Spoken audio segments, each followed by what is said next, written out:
This is going to be Cardiac Action Potentials, Part 2. In Part 1, I talked about the non-pacemaker action potentials, and if you haven't watched that yet, I suggest you do so before watching this one. I'll link it down below. So in Part 2, we're going to be talking about pacemaker action potentials. Pacemaker cells can be found in the SA node, AV node, as well as the ventricular conduction system. So recall that the SA node is the primary pacemaker of the heart. It initiates heartbeats and controls the heart rate. Pacemaker cells can generate their own regular and spontaneous action potentials. This is a property known as automaticity. So the SA node is capable of doing this, the AV node as well as some cells of the ventricular conduction system.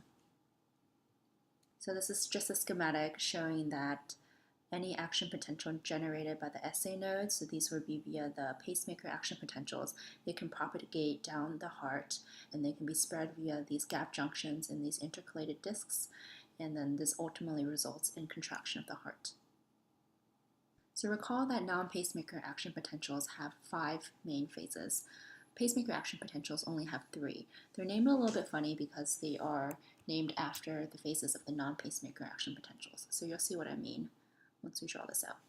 So let's go through the different phases of the pacemaker action potential. So this is our graph here.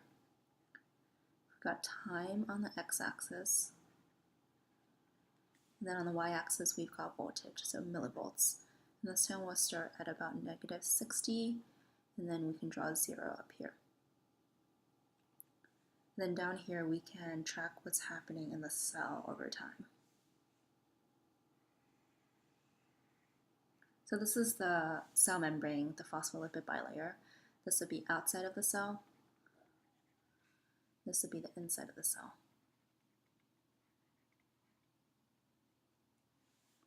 So we'll start at phase 4.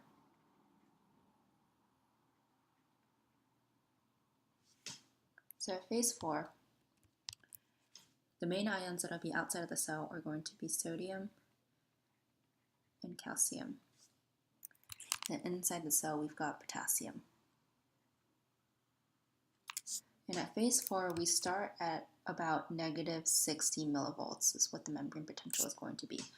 And anything below -40 millivolts, we are going to have channels called funny channels open. And these are sodium channels, so they're going to allow sodium to slowly just leak into the cell. So we've got sodium coming in to a negative membrane potential. This is going to make the membrane potential less and less negative, right?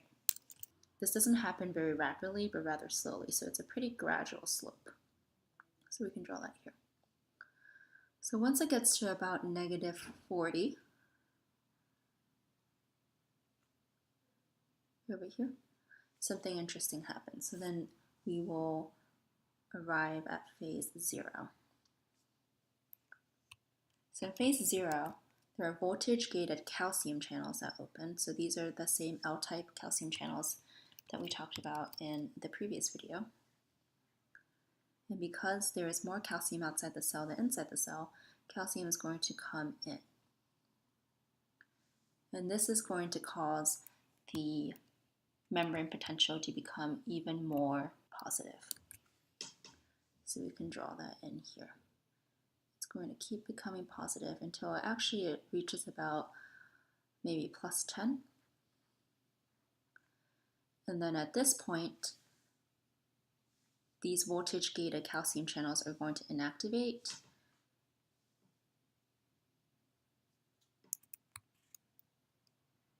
And then potassium channels are going to open.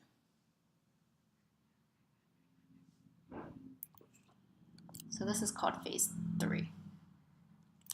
So we got potassium, there's more potassium on the inside of the cell than outside, so potassium is going to come rushing out.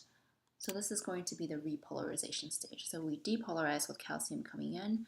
We went from about -40 to about +10, and then when potassium comes back in,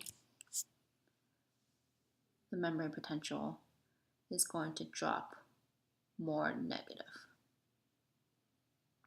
And it drops until about negative 60 here.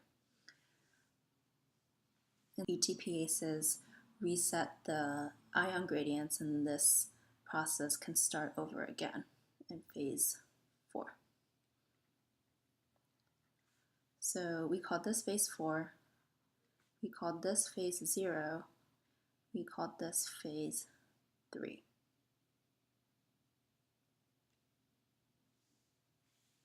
Okay, so we can review here.